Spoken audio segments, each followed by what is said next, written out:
कि संघर्षों के साए में जब सच्ची आंधी पलती है, इतिहास उस ओर मुड़ जाता है जिस ओर जवानी चलती है, जिस ओर जवानी चलती है। परम आदरणीय बाबूजी,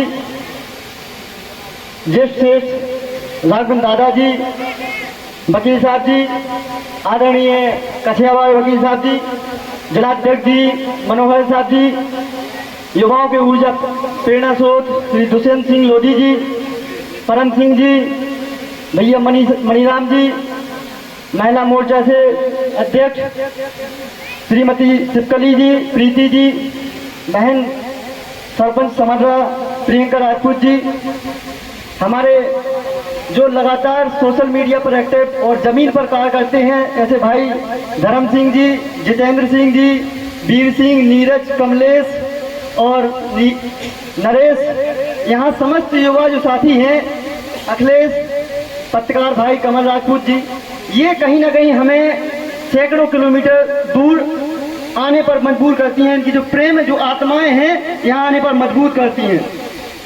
साथियों, हम किसान जाति से हैं और किसान जाति में ही जन्मी हमारी वीरांगना महारानी अवंती बाई, जिन्होंने अपना जीवन और उनकी शैली जो है वीरांगना दुर्गावती जी से उन्होंने सीखा।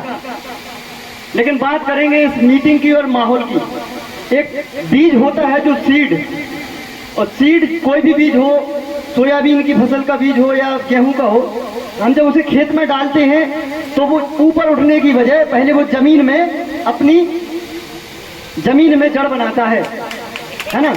तो ठीक उसी प्रकार से आज ये जो महत्वपूर्ण बैठक चल रही है, इस समाज को भी, इस युवाओं को भी जमीन के अंदर जड़ बनाने की जरूरत है। और ऐसे कार्यक्रम जो लोग बोलते हैं कि लगातार होने चाहिए, मवई में भी हुआ है, लेकिन लगातार ये पूरी जो टीम है बगराज माता पर और जगह जगह पर ऐसे कार्यक्रम होते रहते हैं। इसलिए इस आयोजक जो मवई की टीम है, युवाओं में जो प्रेरणा स्रोत हैं हमारे पुष्पेंद्र भाई, मवई के दीप सिंह जी और उनकी समस्त जो टीम है, इस कार्यक्रम के लिए मैं उनको हृदय से बधाई देता हूं। और खुशी की बात है, क्योंकि मैं अभी आज दिल्ली से आया हूं और जैसे ही सडनली मुझे जानकारी प्राप्त हुई तो मैं यहाँ सीधे दौड़े आया हूं। लेकिन उससे ज़्यादा खुशी की बात है कि आज फुटेर से भी कम से कम 20 आदमी, 20 हमारे युवा साथी यहाँ आए हैं। और बहुत ज़्यादा खुशी की बात इसलिए है कि आज उन्होंने जिस गांव से सिंगल व्यक्ति निकलता था, आज वो 20-25 की संख्या में यहाँ आए हैं, जो कि यहाँ बैठे हैं हमारे सोनू अवध सिंह लोधी जैसे लोग। तो आज हम लगातार मुद्दों पे बात करते हैं। शिक्षा पर बात होना चाहिए, शिक्षा होनी चाहिए। शिक्षा क्या? शिक्षा कौन सी शिक्षा की बात कर रहे हैं हम? शिक्षा भी 4 प्रकार की होती है। एक व्यवहारिक शिक्षा होती है, एक राजनीतिक शिक्षा होती है, एक व्यापारिक शिक्षा होती है, एक शैक्षणिक शिक्षा होती है। हम लगातार शिक्षा, एजुकेशन पर बात करते हैं, लेकिन हम उसका प्रकार भूल जाते हैं, क्योंकि 9वीं 10वीं के बाद जैसे ही हम पढ़ाई आगे बढ़ाते हैं तो उसमें एक सब्जेक्ट लिया जाता है। इसी प्रकार से हम सामाजिक गतिविधियों पर ध्यान देते हुए अगर हम शिक्षा की बात करें तो हमें इन 4 शिक्षाओं पर बहुत जरूरी ध्यान देने की आवश्यकता है। ऐसा नहीं है सभी लोग राजनीति की स्थिति में जाएंगे तो फिर सबका भला होने वाला नहीं है ना। कोई व्यापारिक शिक्षा, राजनीतिक, शैक्षणिक और सामाजिक, इन शिक्षाओं पर बहुत ज़्यादा ज़रूरत है। और जैसा कि बीज का कहा है मैंने, हमें बीज की तरह नीचे नीचे चलना होगा। और रही कही बात जो हमारे मान सिंह भैया जी हैं कि हमें गिनती कराना बहुत ज़रूरी है, तो एक बार इस मंच की बात आप मान लीजिए और निश्चित रूप से सफलताएं आएंगी। सरकारें आएंगी, सरकारें जाएंगी, लेकिन ये समाज रहना चाहिए। इस समाज में मानवता का प्रतिबिंब दिखना चाहिए। यही हमारी समाज की एक सबसे बड़ी सफलता है होगी।